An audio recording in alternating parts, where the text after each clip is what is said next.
Ratata, welcome back to another episode of Career Corner, where we are trying to shape the minds of the next generation, to show them the things that they should be looking for when they are trying to pursue a career, trying to pursue jobs, trying to go and study. With my main man, Sbu, who's going to introduce himself. He's one of the people who work for Durban Tourism. He was working during COVID-19, so you can say good, maybe like looking at the career in tourism, but I want to let him unpack everything that has to do with what he does exactly for Durban Tourism. Without wasting time, Mr. Sbu, please take it away. Can you introduce yourself and tell us exactly what is it that you do for Durban Tourism? Okay, thanks, Ratata. Thanks for having me. My name is Mngoma. I work for a Municipality's Tourism Department, goes by like Ratata has just explained, with Durban Tourism. My title is Senior Manager Tourism Services. I'm heading up a department that is responsible for the development of tourism products and experiences in eThekwini. It also has got one of its core functions, that is the provision of the actual tourism offices via various mediums, including the actual physical tourism offices, 10 of them in the city. The department I'm heading up employs 37 staff members, including 4 area managers. Are responsible for the provision of tourism services, including the actual information itself. Okay, let's just dive in. What is like for a person who's in high school?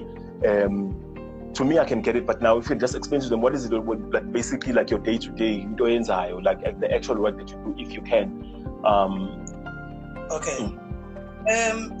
When we talk information tourism, visitors, remember visitors, when they want to come to a particular destination, one, they should have learned about it. So we have to make sure that they know what exists in the city in terms of the actual events that are happening, in terms of the places of interest, things that they can do, the experiences, the kinds of people they can meet.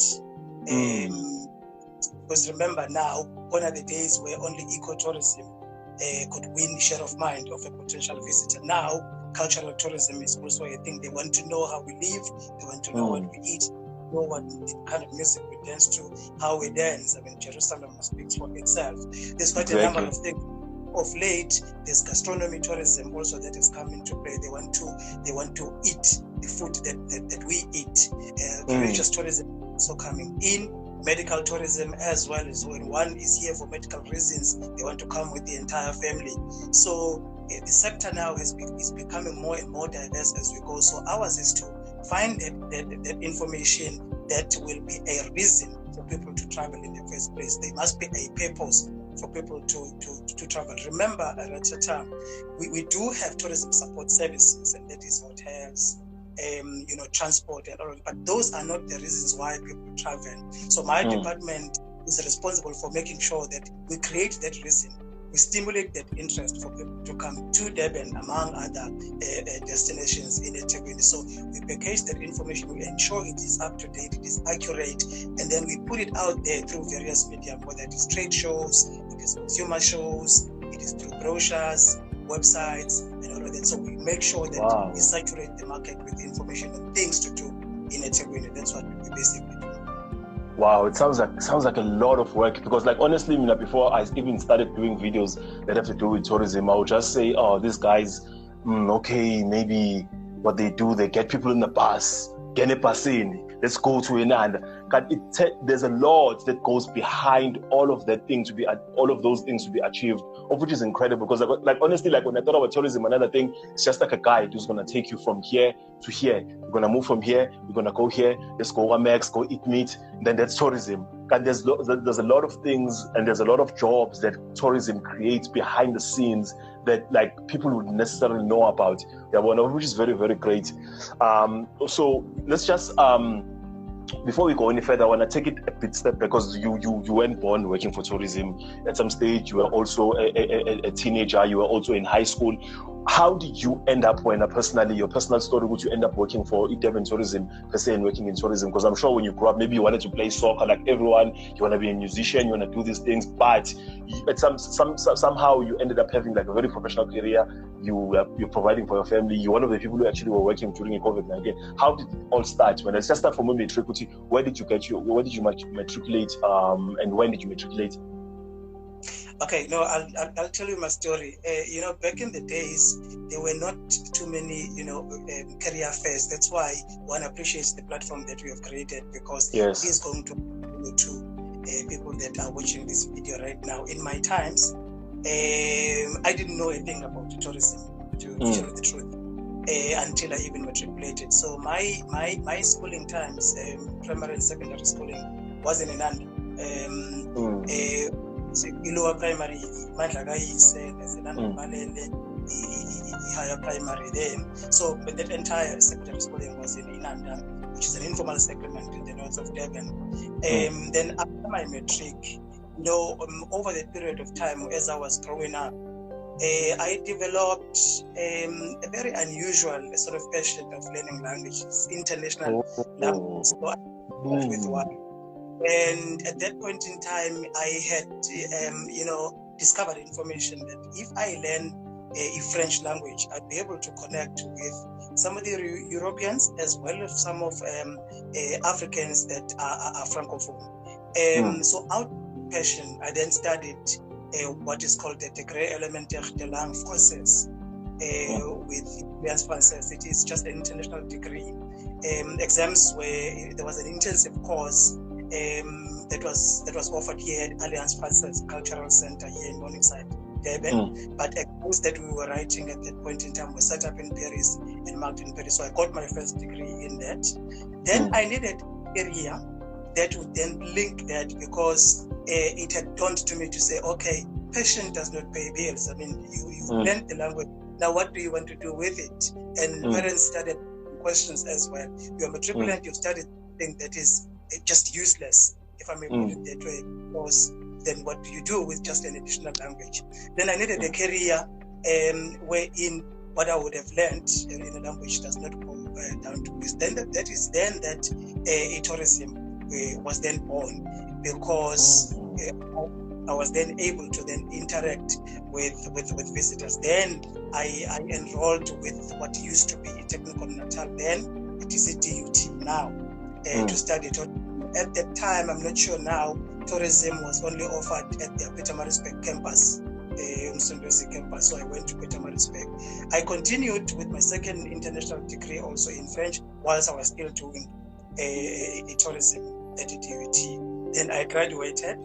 I got employed by a Section 21 company then, which was called Durban Africa.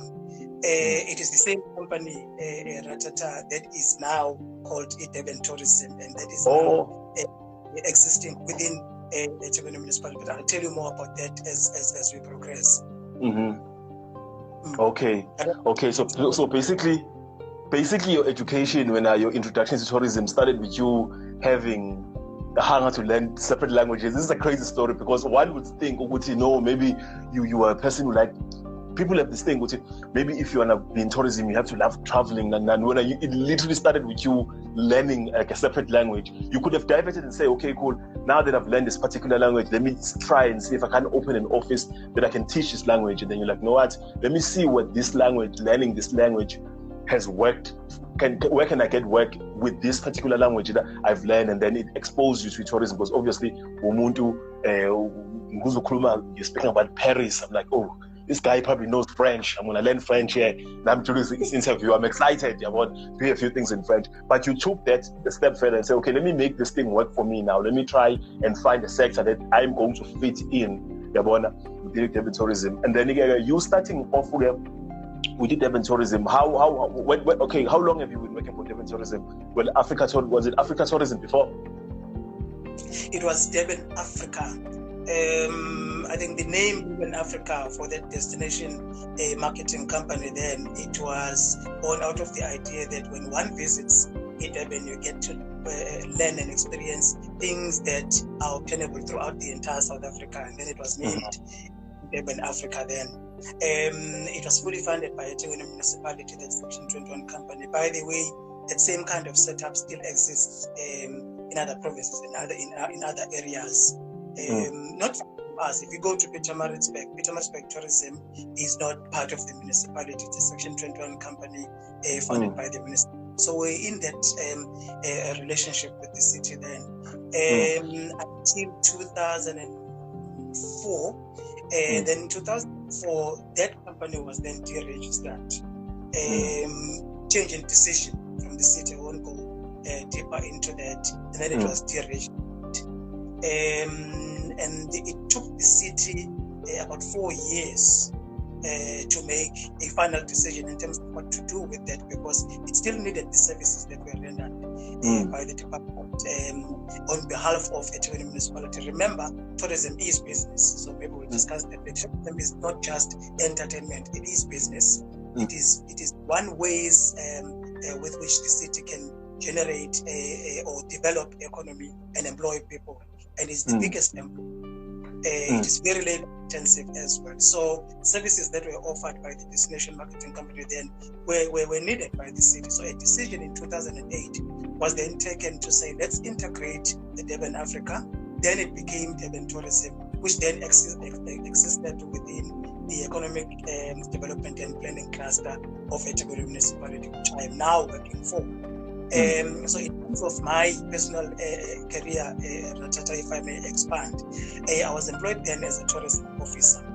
I worked from 2004 to 2008. Then in 2008, I got a senior position to become a senior tourism officer in one of the regions. The city is now divided into 4 regions. So I became responsible for the southern region, and my office was on 95 Beach Road in Amanzimtoti in 2008. So from 2008 to 2013, I became a senior manager within tourism. Then I came back. I became then the overall responsible person for the inbound kind of tourism, for the lack of a better expression. So I'm responsible for ensuring that whatever that we go out there as Durban tourism through our marketing avenues actually exists. Hence, I was describing the core function of my department. Now I am in charge of the Tourism Information and Tourism Services Department since 2013 until now. And below me, 4 area managers, and below them is 33 other employees that are then located in the various offices. We have 10 offices altogether that are under my leadership. Wow. Okay. Speaking, you were saying something, because Manje, I'm getting you are at this level, but there were levels that you had to go through for you to be on the level you are, which is very, very important. And I want young people to understand. I noticed that when you were speaking, you were talking about you started from this level, and then you went to this level, you went to this level. Number one, it shows just the level, the number of jobs that exist within the tourism sector. Without you being conscious of it, you literally just dropped jewels and bombs on us, which you know you were working here and there. First of all, as a person who's a senior, what kinds of things that you guys look for if you're going to hire umuntu that works within the tourism sectors, within the tourism sector, the things that general things that you look for a person who wants to be interested and let's say for Durban tourism? Ratata, you mentioned earlier on that you yourself thought, working in tourism entails having to travel. In fact, that's a big mistake that a lot of people make. They think, no, let me become an employee within tourism so I get to travel. More than anything, you facilitate other people's travel, and you stimulate the reasons for other people to travel rather than you traveling. You do travel though, to make sure that you bring people back to the destination that you are representing. But more than anything, you facilitate for others to travel. So in terms of what we look for, a minimum 3-year qualification basically is what we look for. Good interpersonal skills, because the tourism involves a lot of interacting with people. You must be good with people as well, because we're talking to people, and also an understanding of the brand that you're representing, because inquiries that you get to handle come in different shapes and sizes. People would just throw at you a very open question to say, I'm in Durban now, what can I do? It may seem like an easy question, but if someone says, what can they do? You quickly have to look at them and also follow up to find out where they're coming from, and given the knowledge that you would have had in terms of your background, what sort of resonates, what interests those kinds of people. You look at their ages to pick up what they can do in terms of activities. So you don't throw in a pensioner to adventure activities, sort of. So you must be good with people. You must be a quick thinker as well. You must be able to analyze someone's profile. You must have an understanding of other countries as well, and their cultures and things that they would like, and where are those things obtainable from in terms of the composition of the experiences in your own area. So those are the things that we look for. But basically, in terms of the academic experience, yes, we do like to enroll someone who has had some experience, at least 1 year experience in the industry, be it travel industry or hospitality. We don't mind really, but a 3-year qualification for starters, and then it goes higher up depending on the position you're applying for. Okay, cool. Because this goes back to the thing that we're trying to show kids. There's jobs are there, they're available, but you need to be prepared for those jobs, for you to be hired in those factors. A minimum of a 3-year qualification. So if you are a person who has a passion for tourism, who has a passion for like working with people, don't stop and say, no, I know what I'm supposed to do. No, equip yourself, go study, find out. There's so many different things that you can study to enter in these in these job markets, in these sectors. It's not like a one streamline thing. One of the ladies I spoke to, that you work with, she spoke about it and she studied marketing. I interviewed Roshni. She was talking so many qualifications she has, but it shows with education, it also plays like a huge role, because it seems like I don't want to lie, like it seems like from the outside looking in, working in Durban tourism is the most funnest thing that you can do. When you wake up in the morning, it's fun. It's like, hey, I can't wait, I'm going to be at work at 6 a.m. But there's a lot of work that goes behind that. You don't just show up and say, hey, I'm ready to work.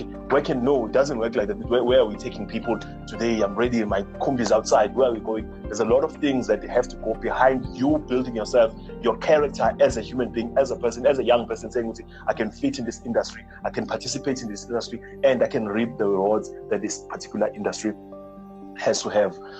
So like you mentioned, Uguti, Ilan, so what are some of the challenges, Jay, like as you are working at Durban tourism, in the tourism sector, that you feel like people should be aware of? Some of the things that you feel like maybe you can take it from your experience and say, maybe if I had done 1, 2, and 3 before, it wouldn't have taken me further to get to where I am, or things that are just challenges that people should be aware of if you are getting into the tourism industry, according to you, because our challenges, they differ from person to person depending where you are, where you're working from. What are some of the challenges that you feel like these are some of the challenges that the young people should be aware of, and they should prepare themselves with, okay, fine, I can face these challenges and I can cut through these challenges and make the best out of the situation?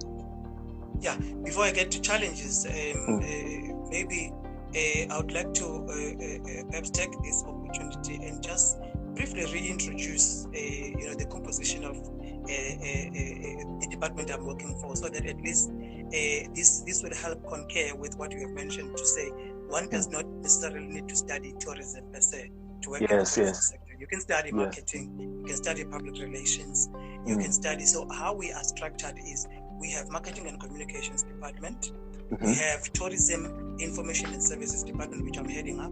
We have business intelligence and quality assurance department. So there our research is based there, our quality assurance is based there. If you look at the variety of options in terms of careers that are offered just within my department, it's very vast. So people can study all those things that relate to the various departments that I have mentioned. Challenges, personally, the challenge that I faced in my career, it was in the very 2004 I was talking about, when the company that had just hired me got deregistered. So there was a bit of uncertainty in terms of my future. So one couldn't make long-term decisions because we were waking up every day to go to work, but we were waiting for anything. Really, we could just be retrenched just like that, because we were aware of the decision. If you remember now, if it took the city 4 years to make that final decision, so there was 4 years of uncertainty, 4 years where one couldn't make any development in terms of their own livelihoods, because it requires those certainties in terms of your career. So out of that, I learned that one does not need to equip themselves to becoming employees only. there is quite a number of businesses that can be started. I mean, tourism on its own has got about 7 sectors that exist within tourism. On another day, we'll expand on those sectors. So within those sectors, there's quite a number of businesses that can be developed. So when one studies tourism, they shouldn't be focusing on becoming employees only. They should also look at becoming employers themselves and business people themselves. So in terms of the challenges that are faced by the department stemming from its mandate is you go out there at a time, you promise the world that you are a destination of choice, you are affordable, you are clean, you have law-abiding citizens, you have all these good things, but you have to come back and negotiate and seek partnerships and get stakeholders who will really act like stakeholders, because you don't have a mandate nor enforcement capacity to ensure that all of those things that you would have promised the world actually exist. You are not the one that cleans the city and various attractions. You are not the one that enforces the law. You are not the one that determines how much the hotels and airline companies should charge, but you depend on partnerships to ensure that those things happen. So in terms of the challenges, it is when then you don't get the total buy-in from the sector itself when you want to carry out your mandate, which then becomes an egg on your face, so to speak, because you would have promised the world to say, come to Durban, this is what we are about, this is what we have, but then you don't entirely have total control on what happens when it comes here. Then you depend on those. So that becomes a constant challenge. I mean, for instance, if I may talk about the product quality department that we have, we run site inspections to ensure, just these days, post-COVID, we are to make sure that people adhere to those COVID protocols as the world is opening up again. So if there's a bit of resistance and we are not even allowed in by some of the proprietors, hoteliers, guest houses, we are not able to then also assure the world that we are safe, that we are cleaner, that we are healthier, and that we are ready to receive them again. I'm not saying that is the case, but I'm saying those are some of the challenges, because it's not entirely up to you. So you depend heavily on relationships that exist in the sector for you to carry out your mandate. In as much as you would have set out your own strategy, but it requires a lot of consultation and a buy-in by the sector itself. Wow, that sounds hectic, man. So it just means you have to, like, it's work. Like, everything you're explaining to me right now, it shows. But that's the beauty about doing these kinds of videos. It shows, because you said you have 7 sectors that we will get to one day. But just those 7 sectors alone, there's people who are working there. The people you employ, that work within your sector, there's a lot of people that you are employing, and they all have a role that they need to play. This means tourism, it does have jobs. It's not this, as much as this is a thing which how you travel, you do this, but there's a lot of behind the scenes work where a person like you will just work maybe for a whole month, 2 months, you're just coming into the office, you're doing your work, you haven't traveled, you go home. They're traveling, they're traveling, tourism, traveling, and I love the fact that you mentioned, again, the second person who's mentioned is that you do not have to have a tourism qualification for you to work at tourism. You don't have to have that, and then it's up to the young people who are watching this who says, okay, fine, because there are some people who want to watch this thing who've got qualifications, who are sitting at home like, yo, I've got a thing in marketing, can I try and see? Or maybe can I try and start my own business? I remember I interviewed a guy who said he does, he's in Joburg, he does, I don't want to say township, I don't want to say township tourism, but what he does is he's created a group of clients from all over the world. They come through, he connects to them via Facebook page, because he kept on getting references from other clients. I'm saying this because of what you said, when you said you can even start a business via tourism. This guy was working in IT. He got tired of working in IT after I think almost 20 years. He likes cycling, he likes keeping fit. So what he does is he's created a base of people that whenever they come into the country, he's the number one guy to go to, one of the people to go to in Joburg, and say, hey, listen, I can show you around Joburg. I can take you to these places that have history. I can take you to some of these offices that were first in Joburg. Almost it's the similar thing that Durban Tourism does when people come through and then you guys show them when Nelson Mandela voted. I'm sure if this guy was in Durban, he would do the same thing. He created a business out of a passion that he had, which was cycling, keeping fit, and just running around and loving the history of Joburg. He literally did the same thing, meaning that the kid in Durban right now who is studying history can say, people can say, why are you studying history? You can be a lawyer. No, if you're studying history, it means who really enjoys finding facts, who really enjoys that kind of environment. Why don't turn into a business and say, hey, let me do township tourism. Let me try and find a business whereby I can take people on my own capacity. Let me take them to these places. It brings me back to what we were saying about tourism being a business. Don't wait to get employed by, say, Durban Tourism in a way. You want to cut through and just start earning some money for yourself. And like you said, another thing you said sometimes it's nice to have experience of a year plus if you're applying for a job in Durban Tourism. It's something you can do during land or school holidays. If you're a kid, school holidays, you get out with your friends and try and find a way for you to become like, there's this group that is in Durban. These guys, they are the number one kids to go to. Whenever you come to Durban, this is the number one organization. When you go to Mufike Tegwini, and then maybe liaise with Durban Tourism into seeing and expanding what you're saying. I'm just planting an idea out there for anybody who's watching. Don't wait to get like hired, because this thing, you can clearly see it's a thing that if you have a passion for it, you can do it on your own. Obviously, when you seek for growth and everything and advice, you can ask for that, but now you can start it on your own and work on your own. And some of the challenges that Sbu is saying, there are actual things you need to be prepared for them and say, if I have clients, some of the challenges you didn't even mention here, but if I have clients and then we go to a place A, let's say I've got 10 clients and I'm taking them to this place to get food. We get there, the place is not hygienic, it's not clean. What are you going to do because these are your clients, you brought them here.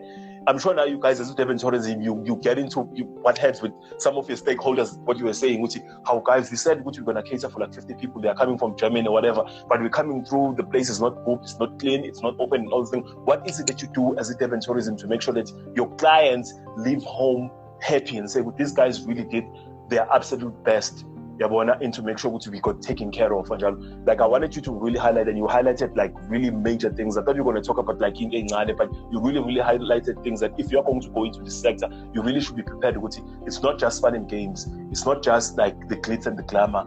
The end products that you would see that Durban Tourism is involved in, the concerts that happened there, and like back in a couple of years back, we had your Essence Fest. Those are like the end products of the work that goes in behind the scenes that these guys had to enjoy. They don't just wake up and say, now we have the Essence Festival. It's like that.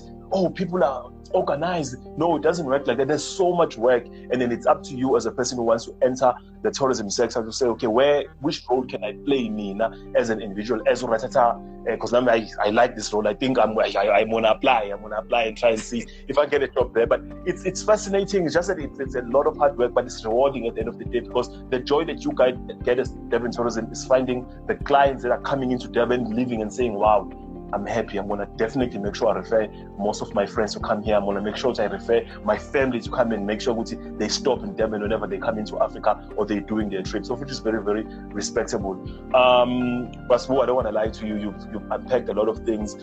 Before we end the interview, words of advice that you can give to any kid who's watching this thing right now. Say it's your child, a kid who's watching this thing is in high school, who just bumped into this video on our channel on YouTube, Facebook, wherever, who's watching this video. What's the words of encouragement you can give them if they want to be part of the tourism sector? Yeah, maybe before I get to that quickly, Ratata, I forgot the most important challenge that the department faces is, out of all the hard work that you have fully appreciated yourself, is when it comes to having to monitor and evaluate and sort of measure if your efforts don't go down in vain. It is not as easy as someone who's responsible for the marketing and the selling of the products, because there you look at how the quantities that you would have produced versus the investment in marketing those and what comes out ultimately as the end result. So it's easy for you to measure.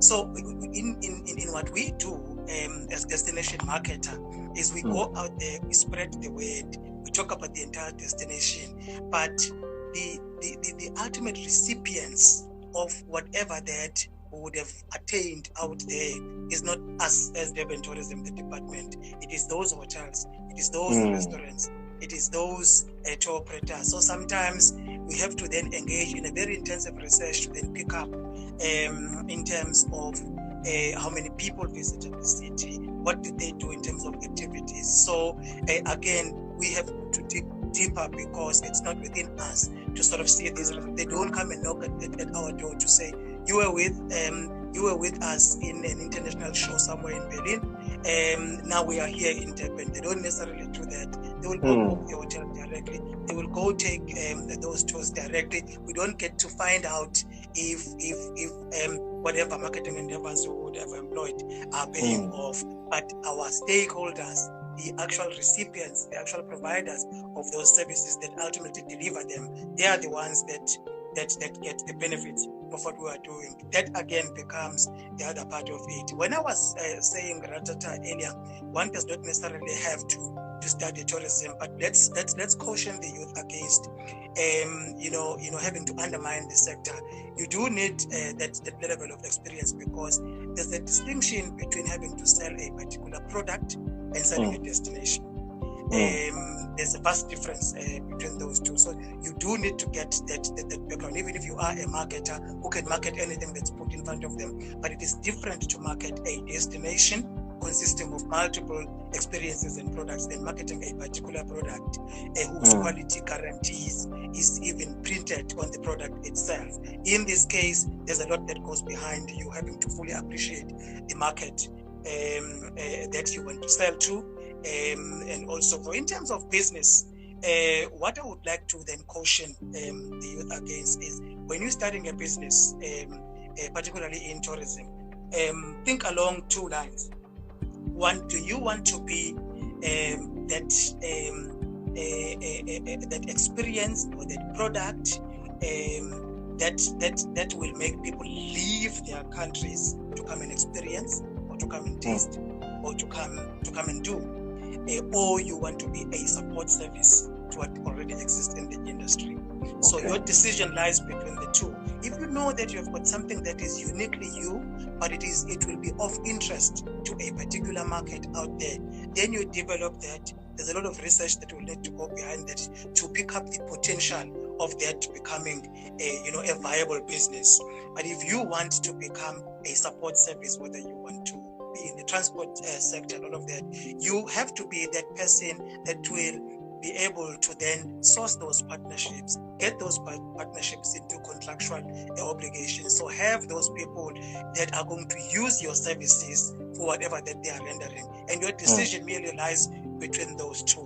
And then over and above that, then you can then become an employee in any sector. But for business, make decision around these two. Do you want to be the one that visitors want to come here for? Do you have that commodity that visitors or potential visitors want to leave their countries to come and buy?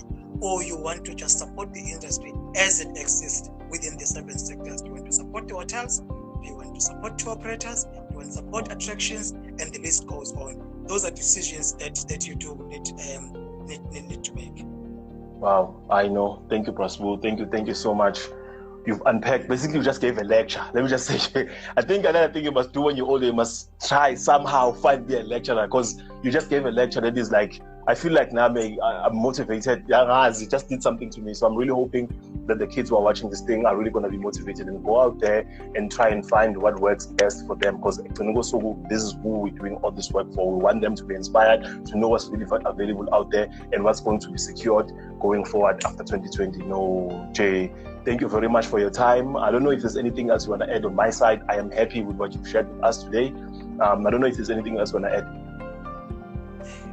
No, except to thank whoever is viewing this video right now, and also on behalf of Durban Tourism, thank you, Ratata, for giving us a space to influence those young minds in terms of their career aspirations. Yes. Number one, sir. Before you go, we have a beautiful slogan we always say here with all our guests. At the end of the show, it goes, Ratata, Career Corner, Ratata. I'll see you, Baba. Ratata, Career Corner, Ratata. Ratata. Number one, dream big, think sharp. Cuts. We're out. Sharp, Brazo.